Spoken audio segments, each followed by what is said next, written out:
അതുപോലെ ബർത്ത്ഡേയിൽ എനിക്ക് ഏറ്റവും അധികം സന്തോഷം തോന്നിയൊരു നിമിഷം ഞാൻ നിങ്ങളോട് പങ്കുവെക്കുകയാണ്. ഇന്നലെ ഓഗസ്റ്റ് 28 വൈകിട്ട് ഒരു വീഡിയോയുടെ താഴെ happy birthday Anna in advance എന്ന് പറഞ്ഞിട്ട് എനിക്ക് ഒരു കമൻറ്റ് വന്നിട്ടുണ്ടായിരുന്നു. ഫർസാന ഖാൻ എന്ന അക്കൗണ്ടിൽ നിന്നാണ് കമൻറ്റ് വന്നത്. എനിക്ക് ഒത്തിരി സന്തോഷം തോന്നി. കാരണം ബർത്ത്ഡേ പറ്റി യാതൊരു സൂചനകളും ഞാൻ നൽകാതെയാണ് എനിക്ക് അത്തരത്തിലൊരു കമൻറ്റ് വന്നത്.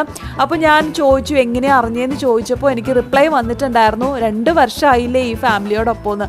അത് കേട്ടപ്പോൾ എനിക്ക് സത്യത്തിൽ ഒരുപാട് സന്തോഷം തോന്നി കേട്ടോ. ഇത്രയും ഞങ്ങളെ കൺസിഡർ ചെയ്യുന്നതിലും സ്നേഹിക്കുന്നതിലും ഒക്കെ എനിക്ക് എന്തെന്നില്ലാത്ത സന്തോഷമാണ് വന്നത്. അതുപോലെ തന്നെ സുമി പോൾ എന്ന് പറഞ്ഞൊരു അക്കൗണ്ടിൽ നിന്നും എനിക്ക് ബർത്ത്ഡേ വിഷസ് ഇൻ അഡ്വാൻസ് നൽകിയിട്ടുണ്ടായിരുന്നു. ശരിക്കും ഒരുപാട് ഈ ഒരു ദിവസം നിങ്ങൾ സന്തോഷം എനിക്ക് കൊണ്ടു തന്നു. അതുപോലെ തന്നെ ഈ ദിവസം വിഷസ് അറിയിച്ച എല്ലാവരും you really made my day. ഒത്തിരി സ്നേഹം കേട്ടോ. ദൈവം എല്ലാവരെയും അനുഗ്രഹിക്കട്ടെ.